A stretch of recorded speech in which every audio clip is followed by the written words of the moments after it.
Hello everyone.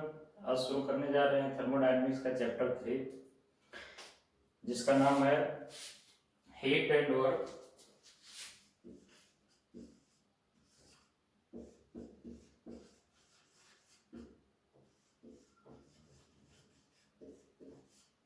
Heat and work या इसको बोल सकते हैं ट्रांजिएंट एनर्जी।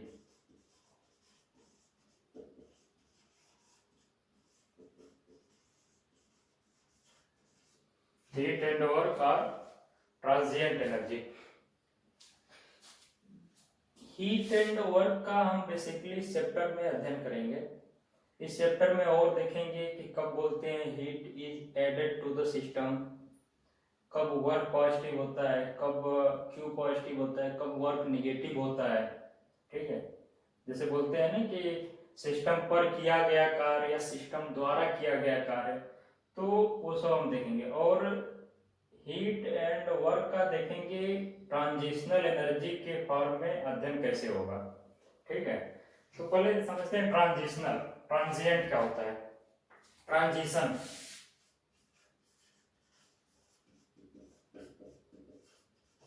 ट्रांजिशन क्या होता है? ट्रांजिशन का मतलब होता है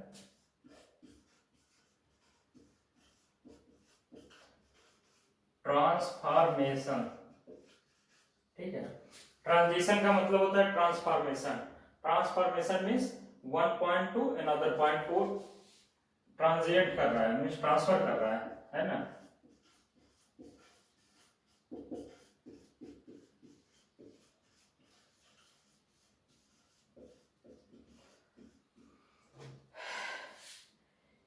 हीट को एक पॉइंट से दूसरे पॉइंट तक ट्रांसफर कर रहा है या वर्क को एक पॉइंट से दूसरे पॉइंट तक ट्रांसफर कर रहा है। तो हीट एंड वर्क का हम ट्रांजिएंट एनर्जी के स्वरूप में अध्ययन देखेंगे।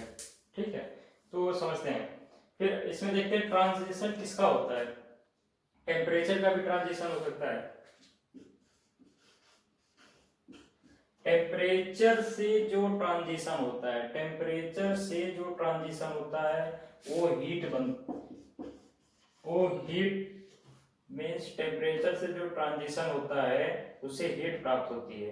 और उसके अलावा जितना भी ट्रांजिएंट एनर्जी यूज होगी उससे वर्क मिलेगा। ठीक है, तो टेम्परेचर पॉइंट फंक्शन है, पता ही होगा आपको। टेम्परेचर पॉइंट फंक्शन है, ये प्रॉपर्टी है टेम्परेचर। टेम्परेचर पॉइंट फंक्शन है, प्रॉपर्टी है। और जो कि हीट पाथ फंक्शन है।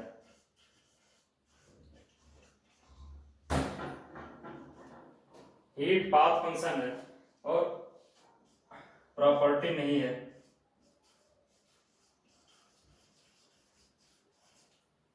ठीक है, हीट पाथ फंक्शन है, प्रॉपर्टी नहीं है।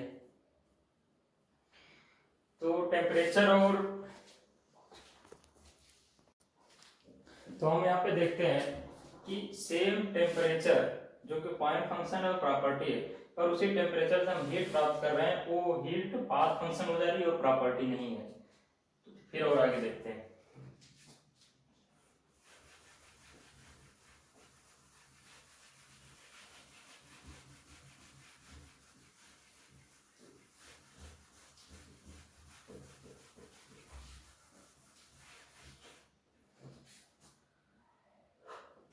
देखते हैं कि हाँ, थर्मल एनर्जी। देखिए, टेम्परेचर से हीट प्राप्त होती है और हीट से थर्मल एनर्जी। टेम्परेचर से हीट प्राप्त होती है, हीट से थर्मल एनर्जी प्राप्त होती है। टेम्परेचर तो प्रॉपर्टी है, हीट प्रॉपर्टी नहीं है, और थर्मल एनर्जी भी प्रॉपर्टी है, एनर्जी भी प्रॉपर्टी है। तो इसको थोड़ा माइंड में अपने रख लीजिए। टेम्परेचर प्रॉपर्टी है, टेम्परेचर से हम हीट प्राप्त करेंगे, हीट प्रॉपर्टी नहीं, और हीट से हमें थर्मल एनर्जी मिलेगी, थर्मल एनर्जी भी प्रॉपर्टी है। तो हम देखते हैं कि कैसे कैसे एनर्जी जब ट्रांसफॉर्मेशन फ्लो में होती है, ट्रांजिशन फेज में होती है, तो अपना स्वरूप कैसे कैसे बदलती है। ठीक है, इसके आगे हाँ एक जनरल आइडिया देता हूँ। कि टेम्परेचर बेसिकली होता क्या है। ठीक है, टेम्परेचर का। जैसे हम दो पानी का जार ले लेते हैं, ठीक है, इसका टेम्परेचर है 51.1 डिग्री सेंटीग्रेड और इसकी क्वांटिटी है 100 ml। 51.1 degree centigrade 100 ml। और दूसरा है, इसकी क्वांटिटी है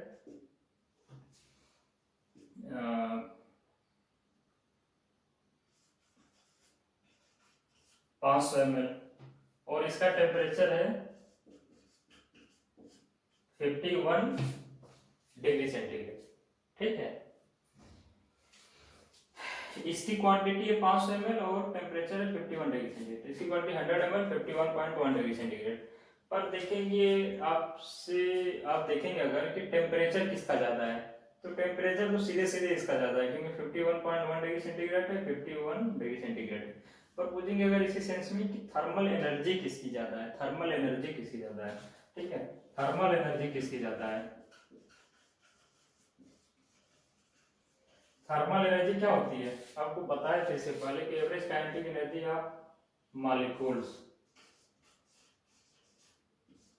average kinetic energy of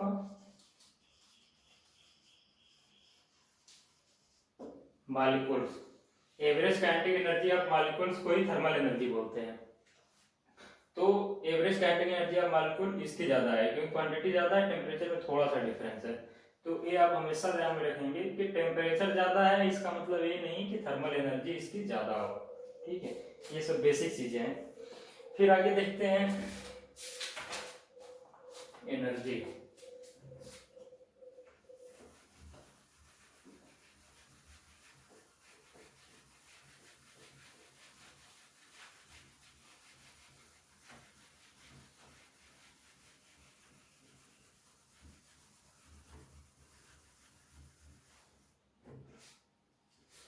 energy की कैरेक्टरिस्टिक क्या क्या होती है,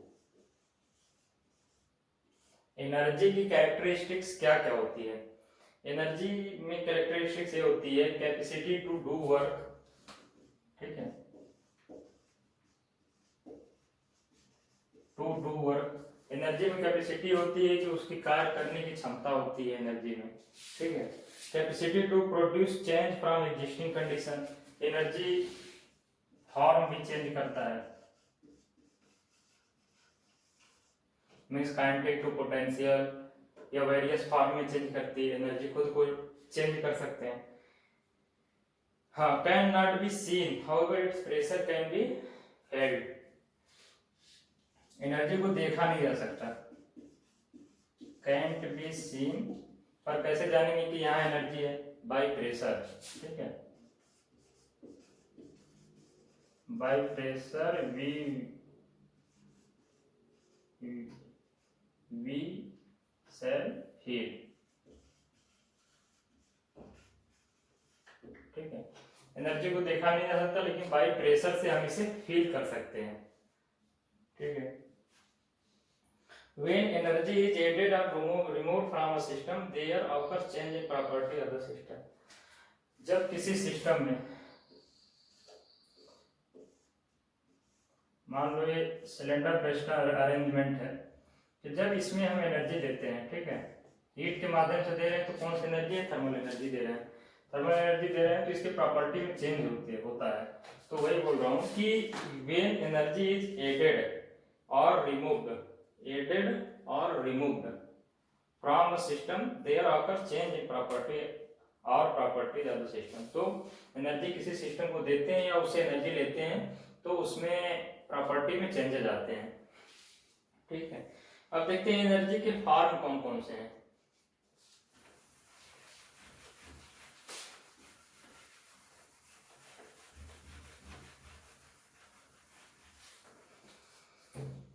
ये थोड़ी समझने वाली चीज है, समझिएगा इसको कि energy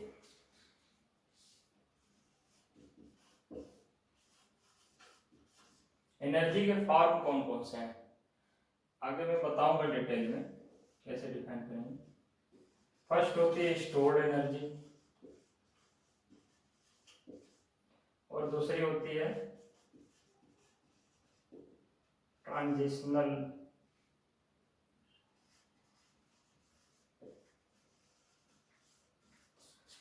stored energy, transitional energy. Stored energy में आती है एक्सटर्नल स्टोर्ड एनर्जी, इंटरनल।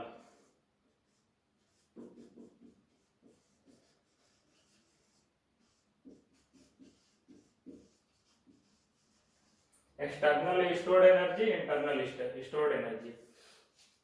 फिर इसमें potential energy, kinetic energy.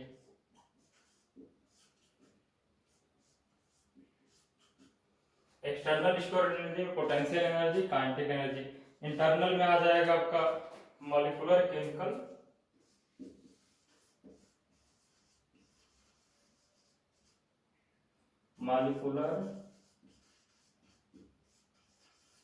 Chemical, ठीक है, और न्यूक्लियर भी आ जाएगा इंटरनल में।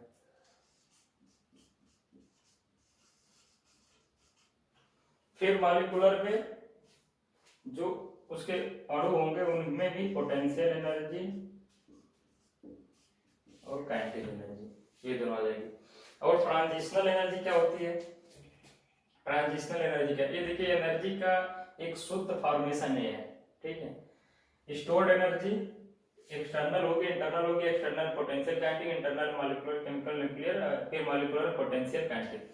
ट्रांजिशनल एनर्जी क्या होगी?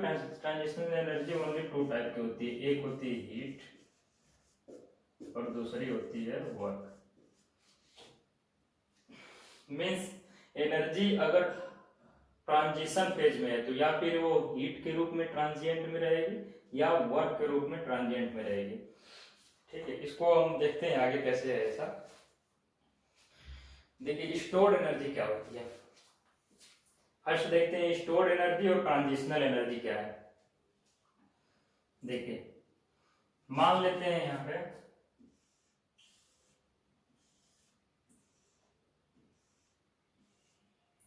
पिस्टन सिलेंडर अरेंजमेंट हो गया, यहाँ पे कोई सिस्टम एग्जिस्ट करता है जिसकी प्रॉपर्टी P1 V1 T1 है। फिर यहाँ पे देखते हैं स्टोर्ड एनर्जी क्या होती है। स्टोर्ड एनर्जी वह एनर्जी है जो बाउंड्री के भीतर रहती है, मीन्स इसके भीतर की पूरी एनर्जी को स्टोर्ड एनर्जी बोलेंगे। और जो एनर्जी क्रॉस बाउंड्री को क्रॉस करती है, हीट इसमें ऐड होता है, तो ये एनर्जी क्रॉस होकर अंदर आ रही है या इसमें से रिमूव होती है, हीट इसमें से बाहर निकलती, तो एनर्जी क्रॉस कर रही है, तो उसे ट्रांजिशनल एनर्जी बोलते हैं। ट्रांजिशनल एनर्जी आप हीट और वर्क के फॉर्म में देख सकते हैं। ट्रांजिशनल एनर्जी हम हीट और वर्क के फॉर्म में देख सकते हैं। देखिए कैसे, ये कुछ सीधे सीधे दिख रहा है, हीट इसमें ऐड हो रही है या हीट इसमें से रिमूव हो रही है, हीट के फॉर्म मिल गया। वर्क के फॉर्म में अगर हम इसमें क्रैंक शाफ्ट लगा के देखते हैं तो वहां पे जो वर्क प्राप्त होता है क्रैंक शाफ्ट पर, तो वहां से हमें वर्क के फॉर्म में भी ट्रांजिशनल एनर्जी पता चल जाएगी। तो ये तो क्लियर हो गया, हीट और वर्क ट्रांजिशनल एनर्जी। अब स्टोर्ड एनर्जी की डिफिनेशन देखिए, डिफिनेशन बता दूं कि energy content with in the boundaries, energy content with in the boundary, ठीक है, और energy which cross the system boundary. Transitional energy क्या होती है? Energy which cross the system boundaries. अब देखिए स्टोर्ड एनर्जी में जो बाउंड्री के अंदर ही एग्जिस्ट करती है एनर्जी, वो होती है स्टोर्ड एनर्जी। अब स्टोर्ड एनर्जी में हम देखते हैं potential energy, kinetic energy. First देखते हैं हाँ, पोटेंशियल एनर्जी, काइनेटिक एनर्जी। देखिए पोटेंशियल एनर्जी, काइनेटिक एनर्जी क्या होती है। अब इस एक्सटर्नल एनर्जी में इस पूरे सिस्टम में ये अगर कुछ हाइट पे एग्जिस्ट करता है, मान लेते हैं कि ये ग्राउंड लेवल है, ग्राउंड लेवल से सेंटर से जो भी हाइट पर एग्जिस्ट करता है तो वो उसकी पोटेंशियल एनर्जी हो जाएगी। और काइनेटिक एनर्जी इसमें जो मूव करने की क्षमता है, ठीक है, इसका कुछ मास है, कुछ वेलोसिटी है, उससे हम काइनेटिक एनर्जी कैलकुलेट कर लेंगे। ये एक्सटर्नल एनर्जी हो गई। फिर इंटरनल मीन्स कणों के बीच की एनर्जी। कणों के बीच में देखते हैं कि इंटरमॉलिक्यूलर वेलोसिटीज।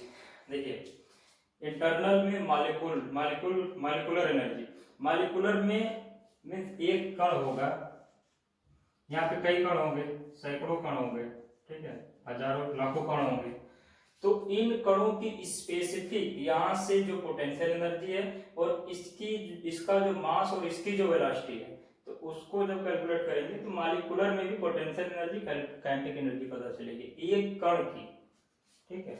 और बाकी केमिकल एनर्जी, अगर इनके बीच कोई रिएक्शन एग्जिस्ट करता है, ठीक है, जैसे मान लेते हैं कि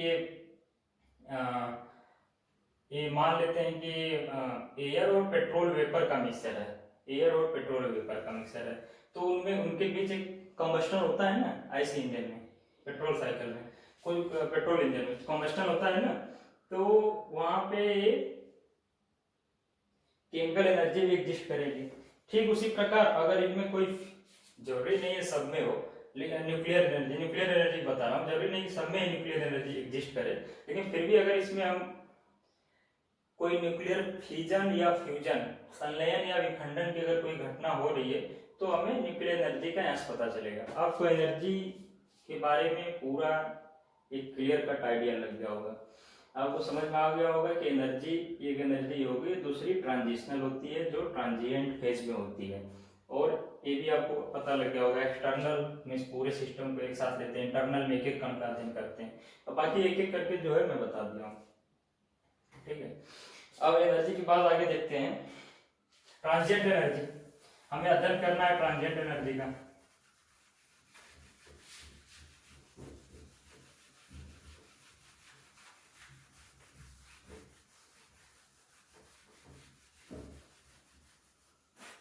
देखिए थर्मोडायनेमिक्स आप बढ़िया से पढ़ लेंगे तो आपको आसानी हो जाएगी थर्मल इंजीनियरिंग पढ़ने में,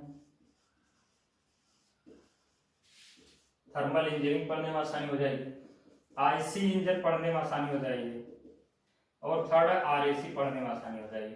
अगर थर्मोडायनेमिक्स का बेसिक आपको क्लियर है, सब पता है कैसे साइकिल कहाँ से कहाँ, कौन सा पाथ है, कौन सी साइकिल है, कब एनर्जी, कब हीट रिमूव हो रहा है, कब हीट ऐड हो रहा है, कब वर्क ऑन द सिस्टम हो रहा है, कब वर्क बाय द सिस्टम हो रहा है, तो आपको ये सब पढ़ने में बहुत आसानी रहेगी। ये सब बेस है और इनमें से भी क्वेश्चन आते हैं, कुछ आप एमसीक्यू बना कर दे देता है इसमें से, ऐसी बात नहीं। तो फिर हम देखते हैं नेक्स्ट ट्रांजिएंट एनर्जी, ठीक है। ट्रांजिएंट एनर्जी, ट्रांजिएंट एनर्जी में अगर हम थर्मोडायनेमिक्स में देखें तो ट्रांजिएंट एनर्जी ओनली दो प्रकार की होती है, हीट एंड वर्क। अगर टेम्परेचर डिफरेंस एग्जिस्ट करता है, ठीक है, अगर टेम्परेचर डिफरेंस एग्जिस्ट करता है तो ये हीट के फॉर्म में ट्रांजिट करेगी। अगर प्रेशर डिफरेंस एग्जिस्ट करता है, प्रेशर डिफरेंस में मैकेनिकली अगर वर्क होता है, ठीक है, मैकेनिकली, तो ये वर्क के रूप में ट्रांजिएंट फेज में होगी, ठीक है। फिर आगे देखते हैं, आगे एक देखते हैं थोड़ा से,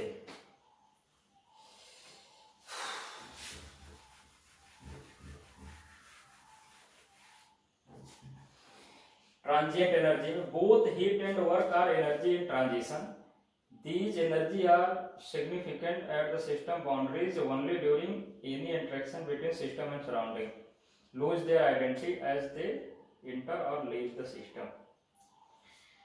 देखिए एक चीज आगे काफी यूज में आएगी, ये मान लीजिए पिस्टन सिलेंडर अरेंजमेंट है, ठीक है, T1 V1 T1 T1 V1 T1 में हम देखते हैं हीट कब ऐड की जाती है, हीट हम ऐड करते हैं, हीट अगर ऐड करते हैं, ठीक है, heat added to the system,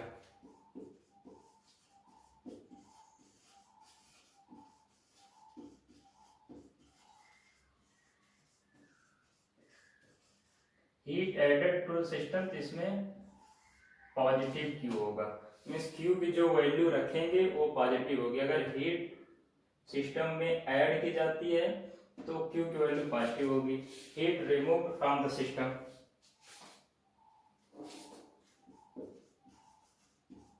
remove or rejected,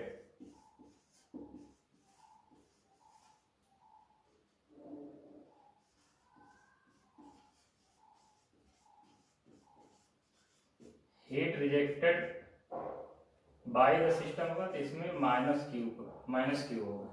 ठीक है, ये सब आगे हम थर्मोडायनेमिक फर्स्ट लॉ या देखते हैं न्यूमेरिकल सॉल्व करते हैं तो वहां पे इनकी जरूरत पड़ेगी। Heat added to the system plus Q, heat rejected by the system minus Q. फिर अगर work done by the system, देखिए यहां से हीट ऐड कर रहे हैं, ठीक है, यहां से हीट ऐड कर रहे हैं, यहां से हीट ऐड कर रहे हैं, तो ये पिस्टन आगे जाकर अगर क्रैंक शाफ्ट को घुमा रहा है, मतलब सिस्टम के द्वारा काम हो रहा है, सिस्टम के द्वारा काम हो रहा है।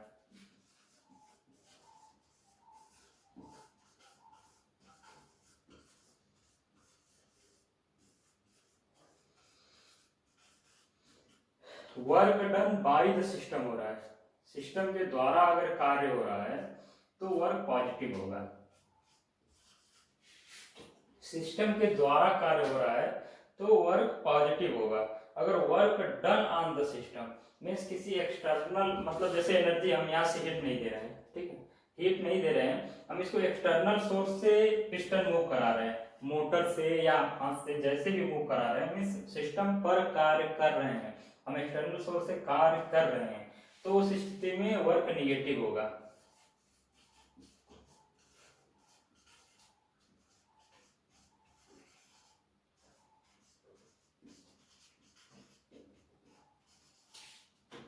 Work done on the system, अगर सिस्टम पर कार्य कर रहे हैं तो उस स्थिति में वर्क निगेटिव होगा। ठीक है, work done on the system. फिर इसके बाद देखते हैं, हाँ, वर्क क्या होता है? Work is the energy transfer by reason other than thermodynamic difference, thermo temperature difference. ठीक है, इतना क्लियर हो गया। और जो मैं बता रहा हूँ इसको आप अगर बिगिनर हैं या फिर आपको एक्सपीरियंस है पर सक्सेस नहीं हो पाए हैं, इसको आप नोट करिए। ठीक है, इसको नोट करके आप लिखते जाएंगे ना, तो आप अगर कोई एग्जाम देने जाते हैं, अगर एक बार रिवाइज कर लेंगे इसको तो आपको बेनिफिट मिलेगा। और ये जो मैं बताते जाता हूँ इसके साथ साथ आपके पास जो भी प्रैक्टिस बुक है, जिसकी भी है, अग्रवाल की है, जैन की है, खुरमी की है, जो भी है उसको साथ साथ लगाते चलिए इसके, कि आपका जो यहाँ कॉन्सेप्ट क्लियर हो रहा है उसका तुरंत यूज हो जाए। ठीक है, तो उसको जब आप लगा लेंगे तो आपका कॉन्फिडेंस आएगा। जब वो सब क्वेश्चन लगने लगेंगे। हाँ, फिर देखते हैं work.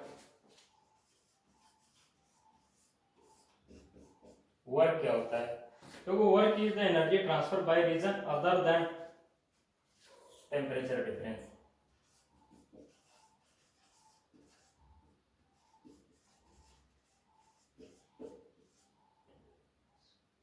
Transfer, energy transfer.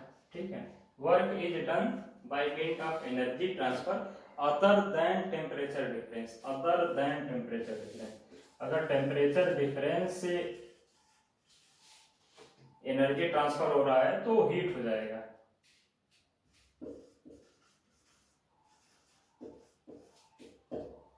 Energy transfer other than temperature difference. ठीक है, ये होता है वर्क। फिर वर्क में देखते हैं,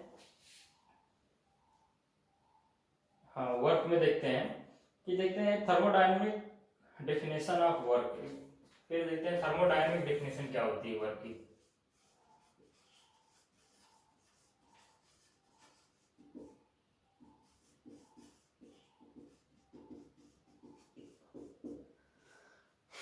थर्मोडायनेमिक डेफिनेशन क्या होती है? Work refers to the interaction between system and surrounding whose sole effect external to the system could be reduced to the lifting of a mass against gravitational force।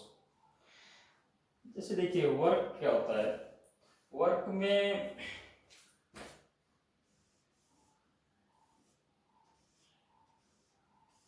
जैसे piston cylinder arrangement लेते हैं, ठीक है, तो यहाँ पे P1 V1 T1 है। अगर हम इसको एक्सटर्नल अगर एनर्जी देते हैं, अगर energy added to the system, ठीक है, energy added to the system, तो सिंपल सी बात है, इसका वैल्यू बढ़ेगा। तो वही इसका देखिए क्या होती है definition, work refers to the interaction between system and surrounding whose sole effect external to the system could be reduce the lifting of a mass against gravitational force. मीन्स ये जैसे बताया है ना कि अगर हम ग्रेविटेशनल फोर्स के अगेंस्ट में किसी मास को उठाते हैं, देखिए इसका डेफिनेशन देने के लिए इसका यूज किया गया, हम तो यहीं से डायरेक्ट समझ सकते हैं, पर इसका जो स्टैंडर्ड डेफिनेशन है, इस वर्क से अगर किसी मास को ग्रेविटेशनल फोर्स के अगेंस्ट में अगर उठाते हैं तो वो वर्क कहलाता है। अब यहाँ तो ये तो क्रैंक को चलाता है, लेकिन हम ऐसा अरेंजमेंट बना लेते हैं, मान लीजिए हम ऐसे एक यहाँ पे पुल्ली लगा लेते हैं, ठीक है,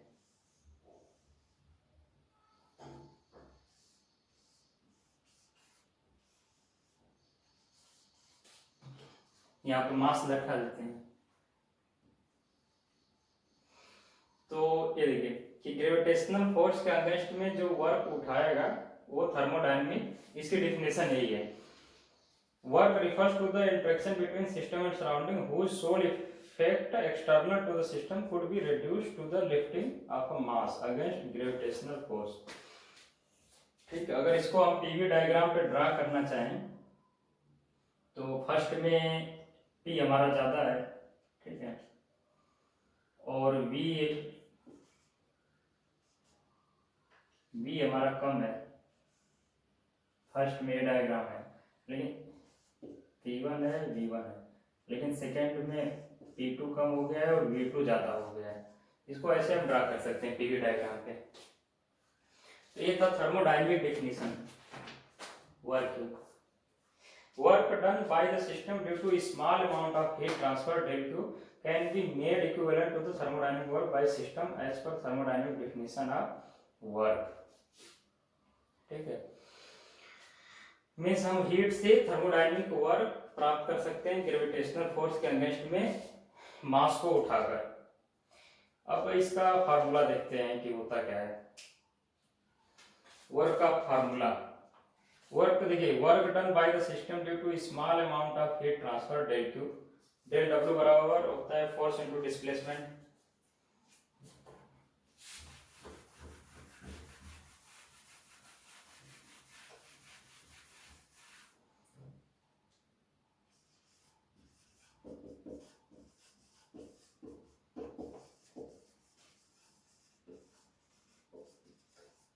आपने पढ़ा होगा फोर्स और डिस्प्लेसमेंट को वर्क बोलते हैं। फिर फोर्स हो गया आपका pressure into area into displacement. ठीक है, फोर्स को प्रेशर इनटू एरिया लिख सकते हैं, फोर्स को प्रेशर इनटू एरिया लिख सकते हैं, और डिस्प्लेसमेंट dx हो गया, मान लो डिस्प्लेसमेंट इसका dx हो गया, तो फिर यहाँ पे P E dx del W equal to, देखिए del W force into displacement होता है ये वर्क का। फिर फोर्स को लिख सकते हैं प्रेशर इनटू एरिया, क्योंकि pressure equal to force upon area होता है, और डिस्प्लेसमेंट dx है, a dx। फिर इसको लिख सकते हैं P A dx को dv, del W equal to P dv। फिर इसको देखते हैं 1 to 2, अगर पॉइंट 1 से 2 ले जा रहे हैं तो इसका इंटीग्रेशन कर देंगे, 1 to 2 equal to 1 to 2 P dv। ये निकल कर आती है वर्क की डेफिनेशन, इसका काफी यूज होगा आगे चल के। ठीक है, इसको बाउंड्री डिस्प्लेसमेंट वर्क भी बोलते हैं, इसको बाउंड्री डिस्प्लेसमेंट वर्क भी बोलते हैं।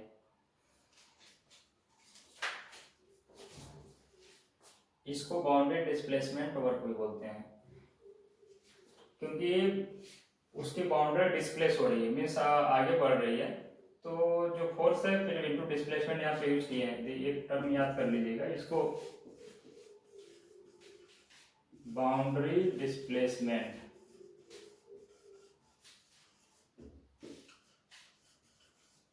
बाउंड्री डिस्प्लेसमेंट वर्क भी बोलते हैं। तो आपको क्लियर हो गया होगा कि थर्मोडायनेमिक वर्क क्या होता है, और थर्मोडायनेमिक वर्क की डिफिनेशन हम निकालते हैं फॉर डिस्प्लेसमेंट से, और इसका फार्मूला ये आता है। इस फार्मूले का आगे चलकर काफी यूज होगा, और इसको ही बाउंड्री डिस्प्लेसमेंट वर्क बोलते हैं। ये आपको आभास हो रहा होगा क्यों बोलते हैं बाउंड्री डिस्प्लेसमेंट वर्क। आपने देखा होगा पिस्टन सिलेंडर अरेंजमेंट में उसकी बाउंड्री डिस्प्लेस हो रही है, डिस्प्लेसमेंट वाले बाउंड्री इतनी थी, अब ये वाली बाउंड्री बढ़कर यहाँ हो रही है, और इस वाले बाउंड्री के डिस्प्लेस होने से ही वर्क हो रहा है, मास ऊपर उठ रहा है। ठीक है, तो ठीक है, हमारे आज के चैप्टर, आज के लेक्चर में इतना ही देखते हैं कि इसका ये, फिर नेक्स्ट हम देखेंगे कि कैसे हम एरिया कैलकुलेट करके वर्क को डिफाइन करते हैं। पीवी डायग्राम पे क्लोज सिस्टम में नीचे का एरिया वर्क को डिफाइन करता है, फिर इधर ओपन सिस्टम में इसके लेफ्ट का एरिया पूरा जो आएगा वो डिफाइन करेगा। तो ठीक है, फिलहाल इतना ही। बाकी आप चैनल को थोड़ा शेयर करिए, जो लोग इसके नीडी हैं, जो पढ़ाई कर रहे हैं, मैकेनिकल तैयारी कर रहे हैं, उनको शेयर करिए।